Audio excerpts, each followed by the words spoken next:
Lendas episódio 68. O Sermão da Montanha. Olá, pessoal, tudo bem com vocês? Sou o profeta Pastor Marconi Silva e hoje falarei sobre um dos temas mais importantes da Bíblia, o Sermão da Montanha. Neste vídeo, eu explicarei o que é o Sermão da Montanha, quais são as suas principais partes e o que elas significam para nós hoje. Eu também darei alguns exemplos práticos de como podemos aplicar os ensinamentos de Jesus na nossa vida cotidiana. O Sermão da Montanha é um conjunto de ensinamentos de Jesus que estão registrados nos capítulos 5, 6 e 7 do Evangelho de Mateus. Nele, Jesus revela os princípios do reino de Deus e como devemos viver.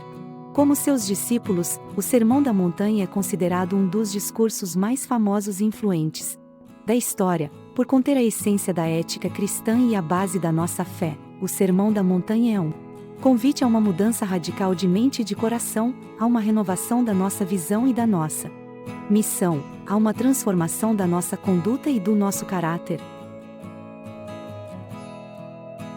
Antes de começar, eu quero te pedir um favor. Se você gosta dos meus vídeos, se inscreva no canal Profeta Pastor Marconi Silva, ative o sininho para receber as notificações e deixe o seu like. Isso me ajuda muito a continuar produzindo conteúdo de qualidade para vocês, e se você quiser me apoiar financeiramente, você pode fazer sua gratificação com o Pix na tela. Qualquer valor é bem-vindo e será usado para manter esse canal funcionando e para abençoar outras pessoas. Eu também quero agradecer a todos que já são inscritos e que sempre me apoiam com os seus comentários e compartilhamentos. Vocês são demais. Vocês fazem parte da minha família em Cristo e eu oro por vocês todos os dias. Bom, vamos ao que interessa. O Sermão da Montanha começa com as bem-aventuranças, os quais são 8 declarações de felicidade. Para aqueles que seguem a vontade de Deus, vejamos cada uma delas e o que elas nos ensinam. Bem-aventurados os pobres de espírito, porque deles é o reino dos céus. Mateus 5, 3, ser pobre de espírito significa reconhecer a nossa dependência de Deus e a nossa necessidade da sua graça. Não é confiar na nossa riqueza, no nosso poder ou na nossa sabedoria, mas humilhar-se diante do Senhor e buscar o seu reino em primeiro lugar. Ser pobre de espírito é ter uma atitude de quebrantamento e contrição, como o publicano que orou: Deus, tem misericórdia de mim, pecador. Lucas 18, 13, ser pobre de espírito é admitir que sem Deus nada podemos fazer. João 15, 5, e que dele depende toda a nossa vida. Atos 17, 28. Os pobres de espírito são bem-aventurados porque eles recebem o reino dos céus como um dom imerecido de Deus, que os adota como seus filhos. Efésios 2, 8 ao 9, Romanos 8, 15 ao 17. Um exemplo de alguém que foi pobre de espírito foi Abraão, que deixou a sua terra e a sua parentela para seguir a Deus pela fé. Gênesis 12, 1 ao 4. Bem-aventurados os que choram, porque eles serão consolados. Mateus 5, 4. Chorar aqui não é apenas expressar tristeza, mas também arrependimento pelos nossos pecados e compaixão pelos que sofrem. Chorar é sentir a dor do nosso coração partido pelo mal que há em nós e no mundo. Chorar é lamentar as consequências do pecado na nossa vida e na dos outros. Chorar é clamar por socorro e por libertação. Chorar é ter uma atitude de confissão e súplica, como o salmista que disse: lava-me completamente da minha iniquidade e purifica-me do meu pecado. Salmo 51, 2. Chorar é ter uma atitude de solidariedade e amor, como Jesus que chorou pela morte do seu amigo Lázaro. João 11, 35. E pela cidade de Jerusalém. Lucas 19, 41. Os que choram são bem-aventurados porque eles serão consolados por Deus, que enxuga as suas lágrimas. Apocalipse 21, 4. Que perdoa os seus pecados. 1 João 1, 9. E que transforma o seu pranto em alegria. Salmo 30, 5. Um exemplo de alguém que chorou foi Neemias, que se entristeceu pela situação de Jerusalém. Orou a Deus por restauração. Neemias 1, 1 a 11.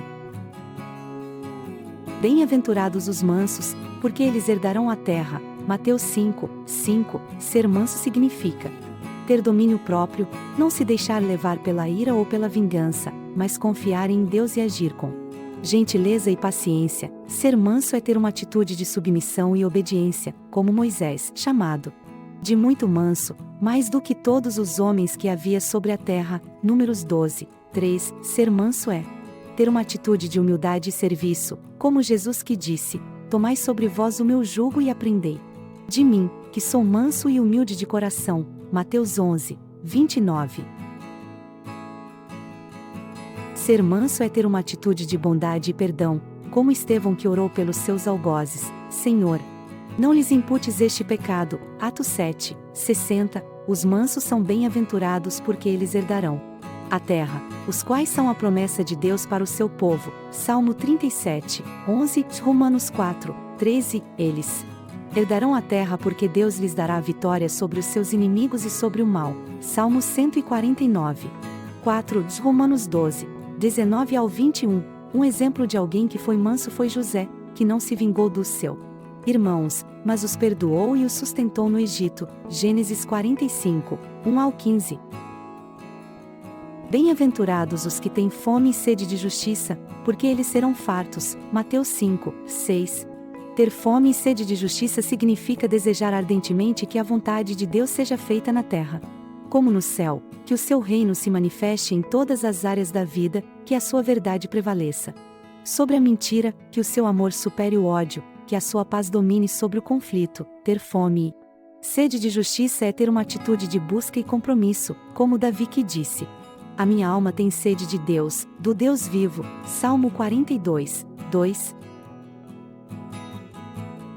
Ter fome e sede de justiça é ter uma atitude de oração e ação, como Jesus que ensinou: Pai nosso, que estás nos céus, santificado seja o teu nome, e venha o teu reino, faça-se a tua vontade, assim na terra como no céu. Mateus 6, 9 ao 10. Ter fome e sede de justiça é ter uma atitude de testemunho e resistência, como os apóstolos que disseram: importa obedecer antes a Deus do que aos homens. Atos 5, 29. Os que têm fome e sede de justiça são bem-aventurados porque eles serão fartos com a própria justiça de Deus, os quais são perfeita e eterna. Isaías 51, 6. 2 Pedro 3, 13. Um exemplo de alguém que teve fome e sede de justiça foi Daniel, que se manteve fiel a Deus, mesmo sob ameaça de morte. Daniel 6.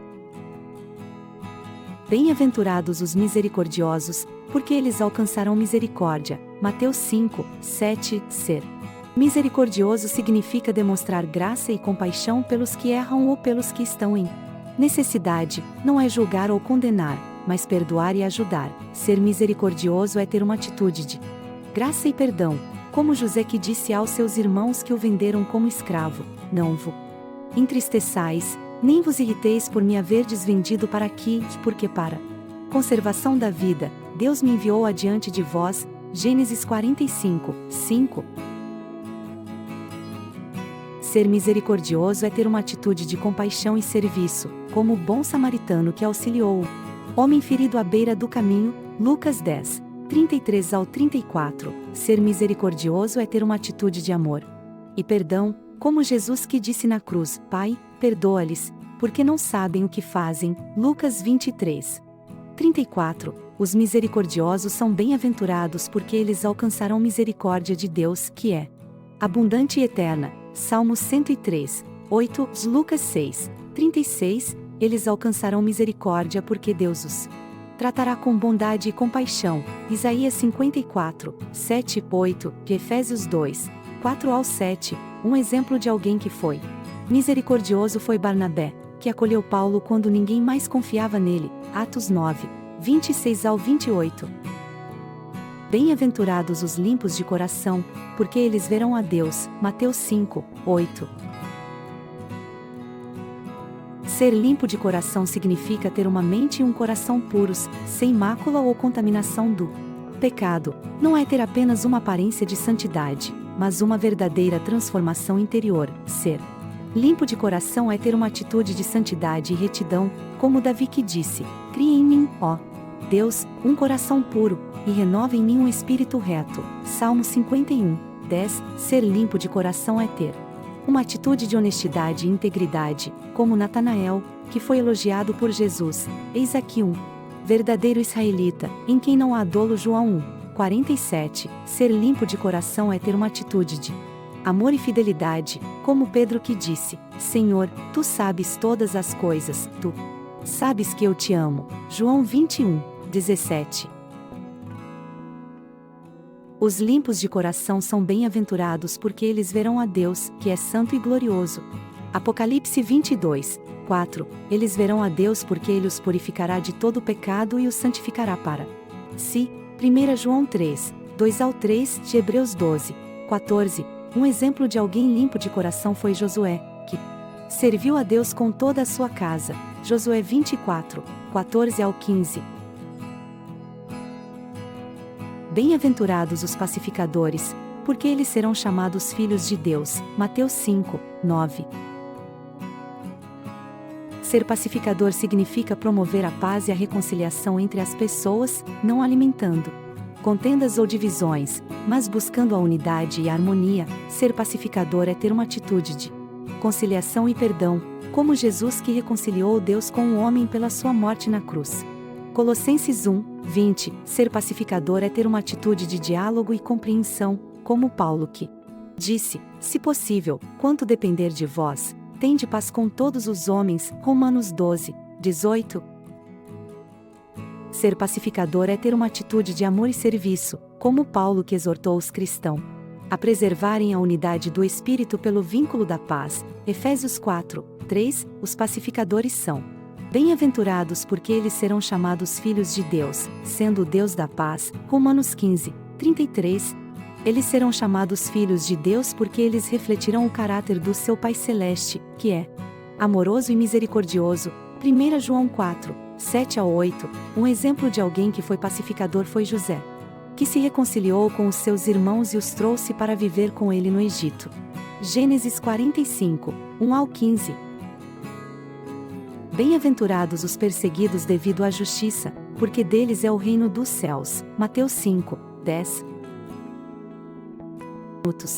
O Sermão da Montanha é uma mensagem de esperança e de transformação para todos nós. Ele nos desafia a vivermos de acordo com os valores do reino de Deus, mesmo que isso signifique enfrentar oposição e perseguição, que possamos aprender com os ensinamentos de Jesus e sermos verdadeiramente felizes, vivendo em comunhão com Deus e em paz com o nosso próximo.